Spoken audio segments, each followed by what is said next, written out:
we all doing?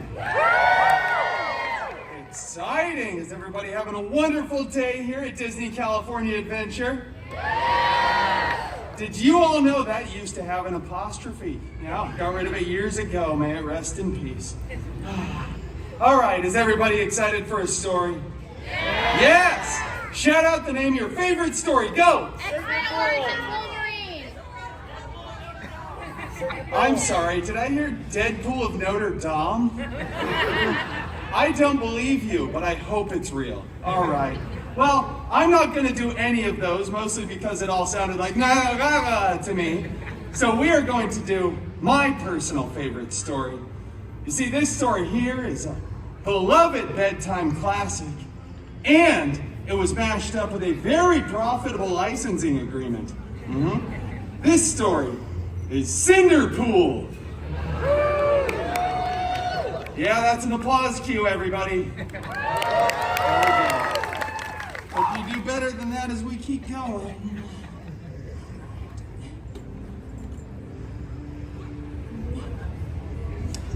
My peripherals are very bad in this. Once upon a time, you know, it just doesn't feel right when I do that with myself. We should all say those magical words together. Ready?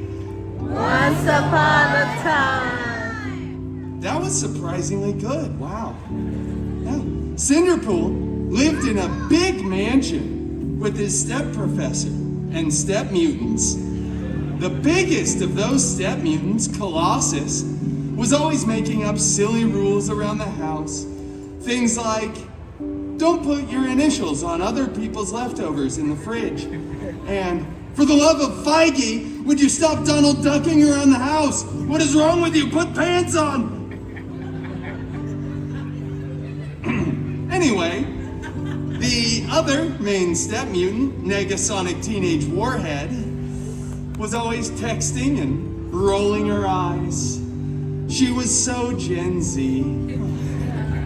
Both of these step mutants were very jealous of Cinderpool because Cinderpool had a much, much larger fan base than they did. One day, an expendable and non-union extra went running in front of the mansion screaming King Thanos was going to have the biggest battle of Phase 3. And we all know that was the last good phase. Cinderpool desperately wanted to go to the battle, but Colossus said, "No. It is too dangerous, and you are not a good part of the team." Then he rips apart Cinderpool's favorite costume, and Negasonic blasts it with her powers. It was so cool. So Gen Z. So on fleek, no cap, Sigma, Skibbity, Ohio. I regret doing that.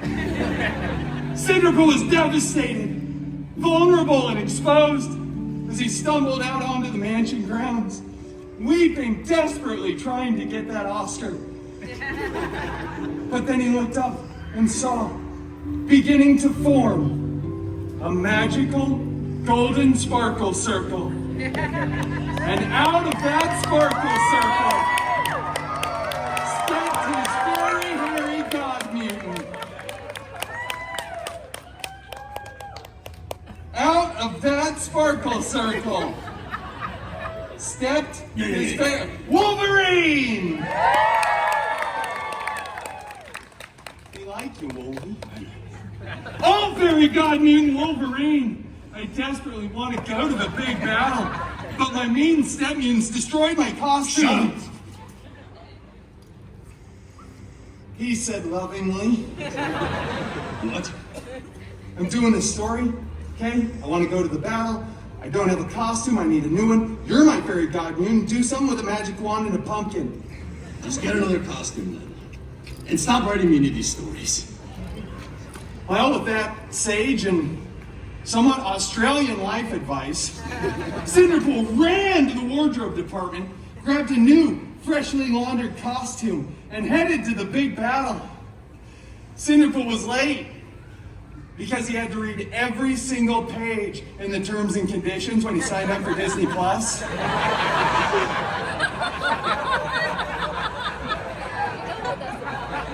I don't get it.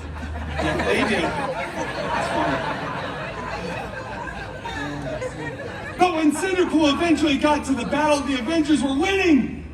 Oh, Captain America looked so good in those pants. Cinderpool looked for his fairy god mutant Wolverine, who was... I'm going to Bim's. Okay, pick up some milk. He's not coming back with that milk. It's okay, we didn't have the rights to him at this point anyway. Cinderpool surveyed the battlefield and noticed on the stairs of the alien spacecraft a single glove. He went over and picked that glove up. Said hi to this camera. It was a beautiful glove. It was gold encrusted with colorful jewels. There were 6 of them, not that that's relevant. He said, I wonder who this fits, and put it on. After a bunch of buzzing, whirring, and clicking, it was a perfect fit. But then all the Avengers looked over and they started screaming, no, Cinderpool, take that off. You could hurt yourself. Thor was crying. But all together they said, Cinderpool, do not snap. So you know what Cinderpool does. Cinderpool snapped. Both physically and mentally. Does it all the time too. Just kept snapping over and over. People are disappearing, reappearing. Dogs are falling out of the sky. Everybody's crying. It was really expensive for VFX.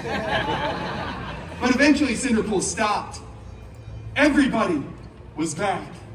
And Cinderpool was the hero who'd saved the universe. Then, all the Avengers tackle Cinderpool to the ground, rip the glove clean off of his hand, and blah, blah, blah. Years later, they remake the film. They AI Tony Stark's head onto my gorgeous body. And it goes on to become the most profitable film in the Feige universe, the FCU. But it's okay, because Cinderpool went on to start his own film franchise, which breaks box office records. And then they had to invite Cinderpool back to the Avengers Endgame 2, Electric Boogaloo. And that, ladies and gentlemen, is how Cinderpool became the belle of the Avengers Ball. Thank you all so much for joining me. I just love that story. It's a favorite of mine, especially that one joke in there I'm going to get in trouble for later. You all were wonderful. Thank you so much for joining me for Story Time with Deadpool.